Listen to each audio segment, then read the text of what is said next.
Quantum Leader's The Diplomat, Consciousness as Architect, Not Bystander. The diplomat's natural style, relational, empathic, and harmony-seeking, often places them in the heart of group dynamics. They listen deeply, soften tension, and create space for multiple perspectives to coexist. But under the quantum principle that consciousness is architect, a deeper truth emerges. The diplomat is not simply reacting to emotional atmospheres, they are structuring them. Every time they hold space, choose their words, or navigate a difficult conversation, they are encoding a blueprint of how others relate, express, and belong. Their consciousness, shaped by intent, belief, tone, and perception, quietly builds the culture they move through.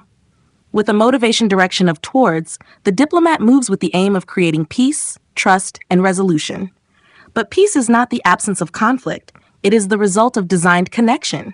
When the diplomat acts from fear of rupture or discomfort, their systems become passive or avoidant.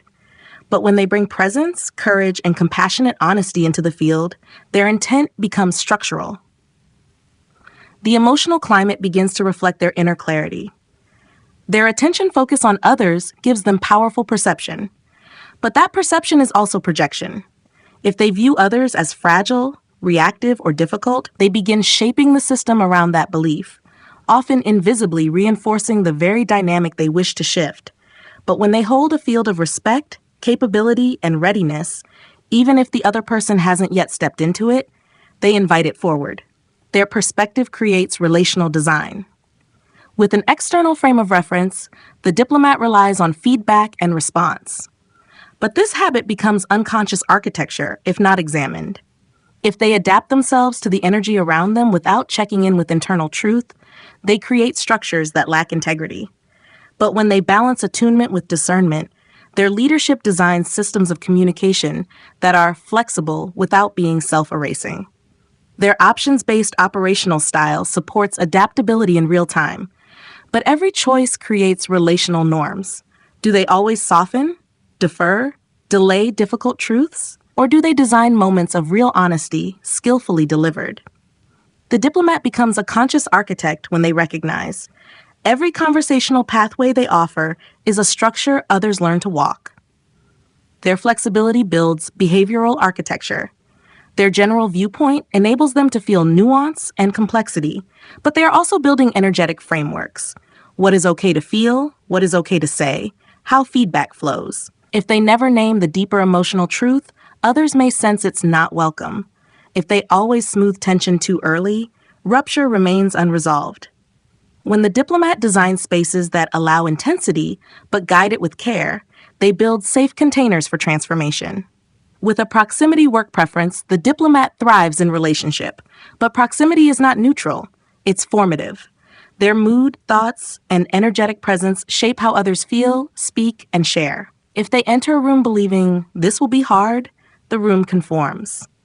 If they hold the tone of, we can do this together, coherence forms around them. Their proximity becomes a design field. People follow their emotional architecture, even if it's silent.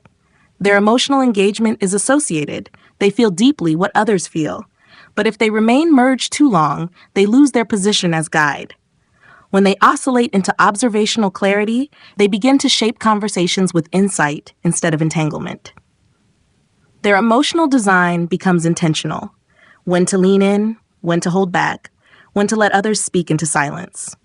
As matchers, they tend to replicate relational models that are proven to maintain peace.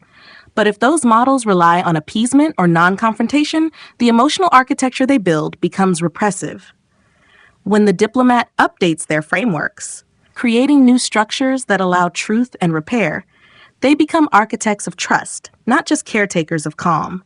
Their through-time orientation lets them see long arcs of relationship. But time is a structure they help design. How quickly do they initiate repair? How long do they hold space? How do they help people time their emotional processes? Their sense of timing becomes a cadence for culture. They don't just manage interpersonal flow, they construct it. And with a primary drive of people, the diplomat is constantly considering how others feel, fit, and function. But their vision of people becomes a design blueprint. If they see others as burdens, they unconsciously build systems of overfunctioning. If they see others as equal, worthy contributors, even when they're struggling, they build systems of empowerment and psychological safety. In this light, the diplomat is no longer simply the one who keeps the peace. They are the quiet engineer of connection. They design emotional rhythm, social trust, and conversational norms, whether they mean to or not. And when they become conscious of this design role, when they choose to bring clarity, grace, and brave truth into their field, the system begins to reflect their inner precision. They don't just support harmony, they build it, thoughtfully, subtly, architecturally. Quantum leaders, the polarity creates the blueprint of experience. The diplomat's natural style, cooperative, emotionally attuned, and connection-seeking, is often seen as smooth and steady. But beneath that grace lies constant navigation of polarity, truth versus harmony, clarity versus care, expression versus containment. As a relational strategist, the diplomat holds opposites not as problems to solve, but as tensions to balance. Through the quantum principle of polarity, we understand that their leadership matures when they stop trying to neutralize tension and start designing with it. Their brilliance isn't in avoiding conflict. It's in building structures where contrast can coexist without collapse. With a motivation direction of towards, the diplomat is oriented toward building trust, agreement, and understanding. The polarity here is unity versus honesty. Too much unity creates false agreement. Too much blunt honesty can rupture connection. Their power lies in holding both, naming truth with care, and protecting harmony without silencing truth. Their leadership emerges in conversations that others avoid because they know how to make tension safe. Their attention focus on others makes them deeply responsive to the emotional field. The polarity lives between empathy and sovereignty. Over-attunement can lead to emotional merging, while distance may feel cold. The evolved diplomat moves between the two, feeling with others, while holding their own ground. In this rhythm, empathy becomes a disciplined gift, not a drain. With an external frame of reference, they look to others' cues to guide communication. The polarity here is responsiveness versus leadership. Too much external orientation can make them reactive. Too much self-containment may seem aloof. When the diplomat learns to mirror with discernment, they become relational co-designers, guiding others gently towards shared understanding without abandoning themselves. Their options-based operational style supports flexibility. The polarity is openness versus decisiveness. When they offer too many paths, others lose direction. When they force resolution, the process feels artificial. The diplomat thrives when they open multiple routes, then guide toward one. They don't dictate. They facilitate convergence. Their general viewpoint lets them hold emotional nuance and narrative arc. The polarity here is emotional insight versus emotional clarity. Too much nuance without direction can become emotional fog. Too much clarity without care can sound dismissive. When the diplomat oscillates between complexity and simplicity, their message lands as both real and resolving. With a proximity work preference, they draw strength from closeness. But the polarity here is intimacy versus boundaries. Deep emotional presence can become enmeshment. Excessive withdrawal blocks repair. The diplomat evolves when they create relational containers, spaces of closeness held with clarity. Their presence becomes a safe room for difficult things to unfold without fracture. Their emotional engagement is associated.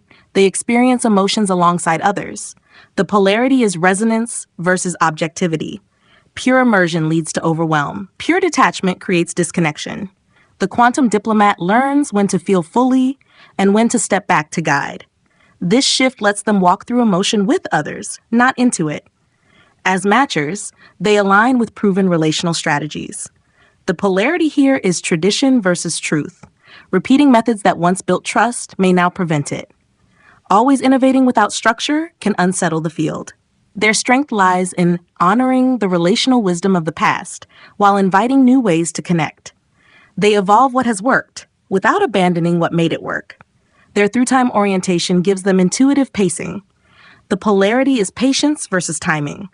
Waiting too long can feel like avoidance. Acting too quickly can rupture process. The diplomat's leadership crystallizes when they sense when the system is ready to speak, to resolve, to shift. Their timing becomes an act of care. And with a primary drive of people, they're motivated by cohesion and belonging. The polarity here is group preservation versus personal expression. Always prioritizing the group can dilute their authenticity. Prioritizing self at the wrong moment can destabilize others. Their leadership emerges when they say, "This is what I feel. Can we include this too?" They build systems where people are not sacrificed for peace, but peace is built on honest inclusion. In this frame, the diplomat becomes a master of tension. They no longer strive to erase it, but engineer with it, weaving empathy and boundaries, care and clarity, presence and pacing into a relational blueprint that holds people as they are and as they're becoming. They build spaces where opposites breathe together. And that's not conflict avoidance, it's conscious harmony by design. Quantum leaders, the diplomat. Quantum entanglement, the thread between all things. The diplomat's natural style, relational, empathic, and peace-oriented, makes them exceptionally tuned to the emotional and interpersonal dynamics of a system. But through the lens of quantum entanglement, their influence expands beyond visible interaction. Every conversation they facilitate, every tone they set, every unspoken feeling they sense becomes a thread woven into the emotional field of the group. They are not just responding to relational dynamics, they are co-authoring the invisible network of safety, trust, and permission. Their awareness of subtle shifts doesn't just help them read the room, it helps reshape it. With a motivation direction of towards, the diplomat seeks shared understanding. But entanglement reminds us, what they focus on in others magnifies. If they quietly hold others as fragile, unpredictable, or closed, those traits begin to show up more consistently. But when they hold people in a field of emotional capability, readiness, and potential, even without words, they create a new frequency. The field calibrates to their trust. Their belief becomes the blueprint. Their attention focus on others grants them exceptional attunement, but that attunement is entangled with outcome. If they anticipate conflict, they may unconsciously steer around it. If they sense openness, they speak more freely, thus encouraging further openness. The diplomat learns to notice, what am I expecting of others, and how is that shaping what they give me? Their silent forecast becomes a script the group begins to follow. With an external frame of reference, they shape themselves in response to others. But the field responds in kind. If the diplomat consistently yields, defers, or adapts beyond alignment, the system entangles around imbalance. Others step into dominance, disengagement, or dependence. But when the diplomat maintains internal clarity while attuning externally, the group adjusts to mutual attunement. Their balance resets the pattern. Their options-based operational style allows them to navigate interpersonal variation. But in entangled systems, too much fluidity can unintentionally reinforce indecision or ambiguity. Every option left open becomes an energetic thread, unresolved, unanchored. The diplomat grows when they learn to close loops cleanly, communicate soft boundaries, and name closure points. The emotional field becomes less confusing, more trusting. Their firmness is not rigidity, it is relational clarity. Their general viewpoint lets them sense overarching emotional themes. But entanglement teaches that themes are formed from microsignals. A look, a pause, a slight delay in response. These moments shape the field. When the diplomat listens to the subtle without immediately rushing to resolve it, they invite deeper coherence. Their stillness becomes signal. Their willingness to hold nuance stabilizes systems that would otherwise spiral into assumption. With a proximity work preference, they deeply affect and are affected by those around them. But proximity is never passive. It is participatory. If they enter a space with unspoken tension, that tension amplifies. If they carry inner steadiness, the room slows down. Their very presence acts as an emotional mirror. When the diplomat chooses to consciously prepare their energy before entering a shared space, they shift outcomes before words are spoken. Their emotional engagement is associated. They don't just observe emotion, they feel it. But this empathy entangles them with the unspoken. A team's fatigue, a client's pressure, a colleague's unprocessed frustration. The diplomat becomes quantum when they treat these sensations as data, not burdens. Their role is not to carry it, but to notice it into form. Sometimes the act of gently naming the unspoken releases the weight. The field clears because they acknowledged what no one else could articulate. As matchers, they replicate relational frameworks that have historically worked. But entanglement challenges tradition. Just because a model felt safe then doesn't mean it fits now. The diplomat leads when they sense this method is comfortable, but this situation calls for something more direct. Their willingness to adjust, even slightly, begins repatterning the emotional contracts that hold the team together. Their through-time orientation gives them patience and sequence in relationship. But timelines are entangled. Delaying feedback because someone isn't ready may reinforce stagnation. Acting too soon may cause retreat. The diplomat becomes a relational synchronizer when they trust the field's timing, not just the calendar's. Now is the moment to speak. Now is the time to pause. That attunement becomes evolution, and with the primary drive of people, they are moved by connection. But even that connection is entangled with how they show up. If they are overinvested in being liked, they build fields of appeasement. If they show up fully as themselves, kind, clear, and boundaried, others begin showing up that way too. The diplomat doesn't just maintain relationships. They teach the field how to relate. In this light, the diplomat becomes more than an empath or peacemaker. They become an energetic thread weaver, one who rewires relationship dynamics, emotional tone, and collective trust through their presence, attention, and silent choices. They realize that the space between people is not empty, it is alive. And every time they show up with coherence, the whole system breathes more freely. Not because they fixed it, but because they tuned it.